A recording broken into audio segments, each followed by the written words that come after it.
बचपन से हम सब यही सुनते आए हैं कि बंदर हमारे पूर्वज हैं। किताबों में भी हमने यही पढ़ा था कि इंसान पहले बंदर था, फिर धीरे धीरे उसमें विकास हुआ और उसने 4 पैरों के बजाय 2 पैरों पर चलना शुरू कर दिया।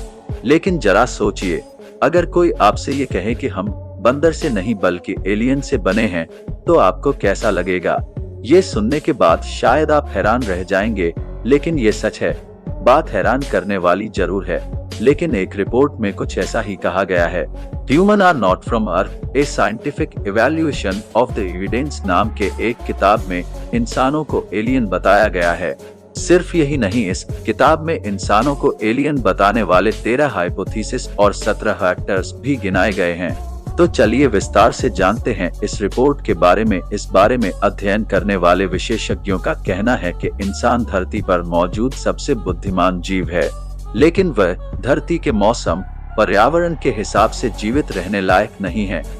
इंसान सूरज की तेज रोशनी, बार, खराब मौसम बर्दाश्त नहीं कर सकता। सिर्फ यही नहीं, इस धरती पर इंसानों से ज्यादा बीमार रहने वाला कोई जीव भी नहीं है। डॉक्टर एलिस सिल्वर का कहना है कि इंसान 4 पैरों के बजाय धीरे धीरे 2 पैरों पर खड़े होने की कोशिश करने लगे।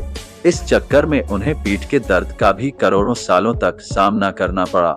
डॉक्टर सिल्वर के मुताबिक इस प्रक्रिया से ऐसा लगता है कि इंसान कम गुरुत्वाकर्षण वाले किसी ग्रह पर पैदा हुए होंगे, या फिर इंसानों के पूर्वजों का दूसरे ग्रह के जीवों के साथ संकरण यानी क्रॉसब्रेड कराया गया होगा। डॉक्टर एलिस ये भी मानती हैं कि इंसानों की उत्पत्ति धरती पर नहीं बल्कि कहीं और हुई है। ये धरती पर 60,000 से 2 लाख साल के बीच लाए गए थे। इंसान की आधुनिक प्रजाति यानी हम जिसे होमो सैपियंस कहते हैं, वह किसी अन्य ग्रह से आई है। सिर्फ यही नहीं, आगे डॉक्टर एलिस कहती हैं कि निएंडरथल मानवों का हमारे पड़ोसी सौर मंडल अल्फा सेंटोरी के जीवों के साथ क्रॉस ब्रीडिंग कराई गई होगी, जिसकी वजह से आज का आधुनिक इंसान पैदा हुआ है।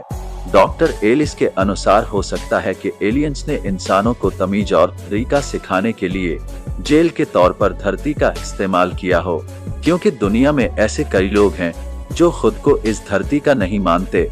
उन्हें यहाँ रहने में दिक्कत होती है। साइंटिस्ट और लेखक रॉबर्ट सेफर के मुताबिक इंसान हाइब्रिड है। इंसानों के RH नेगेटिव खून के रहस्यों को आज सुलझाया नहीं जा सका है।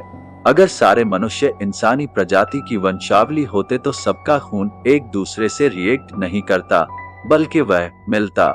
इसलिए ये समझ नहीं आ रहा है कि RH नेगेटिव खून कहां से आया।